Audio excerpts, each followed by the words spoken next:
Voilà, donc nous sommes du programme national de lutte contre les maladies cardiovasculaires du ministère de la Santé. Le maladie cardiovasculaire, quand vous entendez le mot même, le dit cardiovasculaire. Cardio vient du cœur, vasculaire vient de vaisseau, du cœur, des vaisseaux qui partent du cœur pour nourrir toutes les parties du corps. Alors, toutes les maladies qui se développent au-dépend de ces organes, notamment les cœurs et les vaisseaux, ce sont là qu'on appelle les maladies cardiovasculaires. Et c'est une bonne chose de penser à ces maladies parce qu'aujourd'hui, les maladies cardiovasculaires constituent un réel problème de santé publique. Un adulte sur 3 meurt des pathologies liées à ces maladies cardiovasculaires. Alors, quand on parle de maladies cardiovasculaires, c'est un ensemble de maladies. C'est beaucoup d'entités qui entrent. Et notamment, ces maladies peuvent concerner les muscles du cœur. Et là, on arrive à une insuffisance cardiaque. Et ça peut concerner les vaisseaux qui nourrissent lui-même le cœur, notamment un infarctus du myocarde, une interruption d'alimentation d'une partie du cœur. Donc, le vaisseau qui est obstrué, la partie ne sait plus recevoir du sang et il se passe une mort de ces cellules. C'est ce qu'on appelle infarctus du myocarde ou crise cardiaque. Et certaines pathologies peuvent se développer au dépend de valves. Vous savez que dans le cœur, nous avons 4 cavités et les 4 cavités sont séparées par des valves sous forme de soupape pour orienter la direction du sang. Alors certaines maladies peuvent venir de ces valves du sang, notamment une insuffisance aortique. Donc les valves ne savent pas, la valve aortique ne sait pas bien, c'est fermé et il y a du sang qui régurgite, qui augmente le volume du sang que le cœur doit pomper et face à ça, il peut à un moment donné tomber en faillite. Et ça peut être aussi un rétrécissement. Donc les valves peuvent se rétrécir, limiter leur degré d'ouverture. Cela peut aussi entraîner une pathologie jusqu'à une insuffisance cardiaque. Alors une insuffisance cardiaque, c'est une maladie au cours de laquelle le cœur ne sait pas bien pomper le sang pour nourrir toutes les parties du corps, pour amener le sang dans toutes les parties du corps. Donc la fonction de la pompe est réduite. Alors certaines pathologies peuvent concerner les vaisseaux, notamment, vous entendez aujourd'hui, on parle des accidents vasculaires cérébraux, donc les AVC, c'est des pathologies qui se développent au départ des vaisseaux, donc les AVC qui se produisent au niveau de la tête. Et certaines autres maladies, par exemple des artériopathies de membre inférieur, font partie de maladies cardiovasculaires. Alors vous allez dire, mais ces maladies cardiovasculaires viennent d'où? Il y a beaucoup de causes, ça dépend des entités. Voilà. Donc quelqu'un qui fait des angines en répétition, d'accord, qui fait une infection, cette infection peut se développer au niveau du cœur et entraîner une maladie, un rhumatisme articulaire aigu qui va léser les valves et ensuite ça peut entraîner une insuffisance cardiaque. D'autres encore, c'est des facteurs de risque cardiovasculaire. Il y a un ensemble de maladies, des états qui, quand ils se mettent ensemble ou quand on ne sait pas les prendre en charge, peuvent entraîner une maladie cardiovasculaire, notamment l'hypertension artérielle. L'hypertension artérielle est un puissant facteur de risque cardiovasculaire. Et, par exemple, le diabète sucré, c'est un facteur de risque cardiovasculaire. Le tabagisme, le fait de fumer, c'est un facteur de risque cardiovasculaire. L'obésité. Aujourd'hui, les gens commencent à comprendre. Avant, on se disait, avoir une bonne santé, c'est être gros. Mais nous sommes contents parce que à travers notre sensibilisation, les gens comprennent maintenant que ce n'est pas la bonne santé, le fait d'être obèse. C'est comme ça, vous voyez, aujourd'hui, les gens font des marches de santé. Donc l'obésité est un facteur de risque. La sédentarité, l'inactivité physique est un facteur de risque cardiovasculaire. Voilà. Ok, très bien. Comment le connaître? Les signes de maladie cardiovasculaire dépendent des entités, des entités que je venais de citer. Si c'est une insuffisance cardiaque, parmi les signes, il y a l'essoufflement, ce que nous appelons la dyspnée. Alors cet essoufflement, le degré de l'essoufflement dépend du degré de la maladie. Au départ, l'essoufflement ou la dyspnée peut se manifester pendant des efforts. Les efforts que la personne arrivait à faire correctement, à ces moments, il commence à sentir des essoufflements. Donc l'essoufflement, la dyspnée peut être à l'effort au début, et au fur et à mesure, la dyspnée peut se présenter même au repos. Voilà. Et certaines maladies peuvent se manifester par des douleurs au niveau de la poitrine, au niveau thoracique.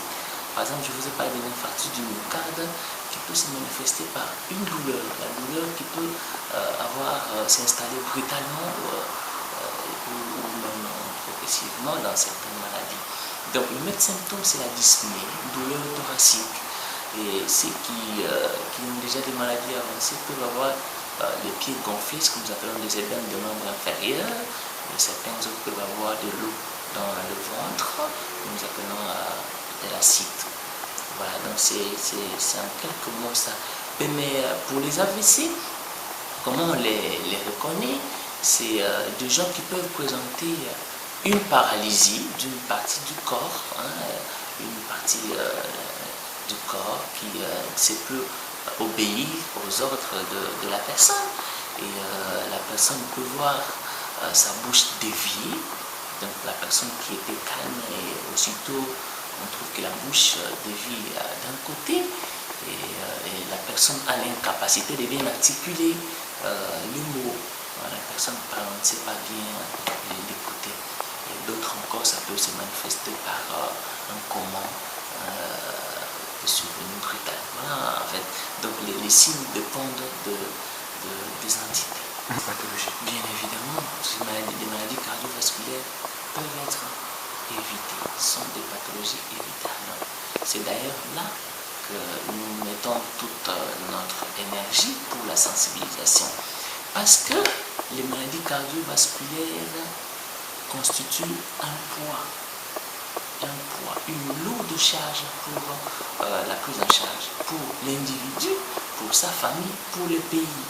Vous savez, un monsieur qui a 40 ans, qui fait un AVC, un monsieur qui était à l'âge des produits pour le développement du pays, il fait l'AVC, il devient incapable, sa famille va souffrir, le pays va voir la production baisser. Donc, ça veut dire que les maladies cardiovasculaires constituent une lourde charge pour la prise en charge. C'est des maladies qui nécessitent de gros moyens pour la prise en charge. Nous arrivons à avoir des malades qui font l'AVC. Vous leur recommandez de faire un scanner, il fait des jours pour le faire. Alors que la prévention pouvait éviter. La prévention ne coûte pas cher. Prévenir les maladies cardiovasculaires passe par le contrôle des facteurs de risque que j'ai cités. Ça veut dire quoi? Passer par des dépistages. Nous conseillons à tous les personnels de santé que le malade vienne vous consulter pour n'importe quelle plainte, qu'on prélève la pression artérielle. À travers ça, nous dépistons l'hypertension artérielle et nous mettons les mesures de prise en charge afin que la personne n'arrive pas à faire les maladies cardiovasculaires. Donc, dépister les facteurs de risque cardiovasculaire, l'hypertension artérielle, les diabétiques, ceux qui fument, on leur demande de ne plus fumer. L'alcool, nous leur demandons de réduire. Donc pour l'homme, il ne doit pas dépasser 3 verres. Pour la femme, il ne doit pas dépasser 2 verres. Et ça pas des gros verres, des verres ordinaires. Donc un homme ne peut pas dépasser 1 bouteille par jour. Non, c'est excessif. Le tabagisme, il faut éviter de fumer. Là, on ne négocie pas.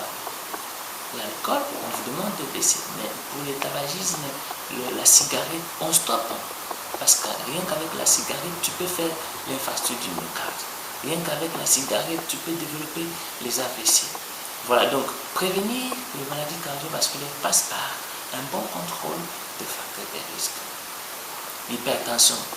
On vient de découvrir l'hypertension artérielle. Quand ça nécessite un traitement, le médecin prescrit les antihypertenseurs. Alors, les antihypertenseurs, c'est des médicaments qui se prennent tout le jour et pendant toute la vie. Les antihypertenseurs ne s'interrompent pas. Et respecter le régime adapté. Il faut dépister le diabète sucré. Pourquoi nous parlons du dépistage? Parce que ces maladies, ces facteurs de risque peuvent avoir déjà commencé pendant que la personne ne se rend pas compte.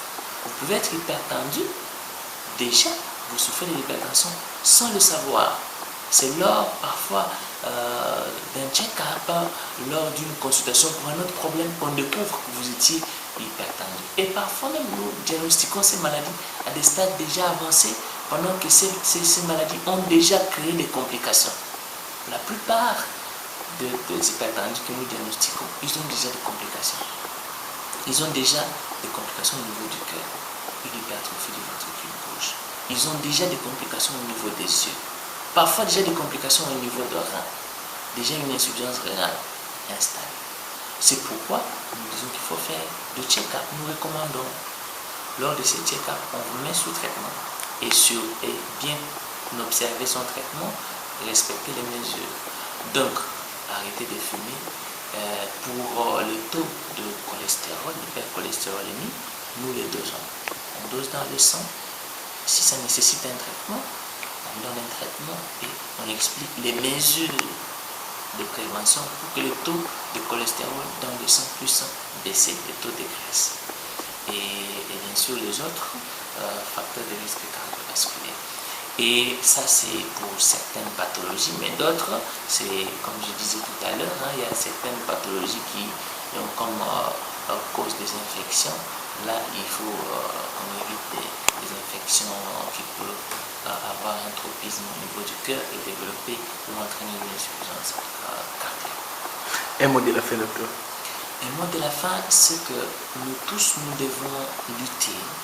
Vous, les journalistes, nous, le médecin, la communauté, lutter contre ces maladies cardiovasculaires en faisant des conseils, en faisant des dépistages, et à bien prendre en charge ces malades. Alors, donc, nous disons qu'il faut manger bio, bien avoir une hygiène alimentaire, avoir des aliments équilibrés, manger beaucoup de fruits, beaucoup de légumes, diminuer la quantité de sel. Il ne faut pas attendre de devenir hypertendu pour diminuer la quantité de sel et diminuer la quantité de sucre. Il ne faut pas prendre de façon excessive le sucre. Diminuer l'apport en graisse. Faire régulièrement l'activité physique. Mais il faut toujours voir d'abord le médecin avant, faire un check-up, voir l'état du cœur, parce qu'on ne va pas se livrer aussi à l'activité physique sans voir le médecin. On risque de faire une crise pendant des efforts intenses. Donc, manger naturellement, éviter tout ce que je viens de dire, faire régulièrement l'activité physique. Pour ceux qui ont déjà cette maladie, ça veut dire qu'ils doivent respecter le rendez-vous et bien prendre le médicament. Voilà.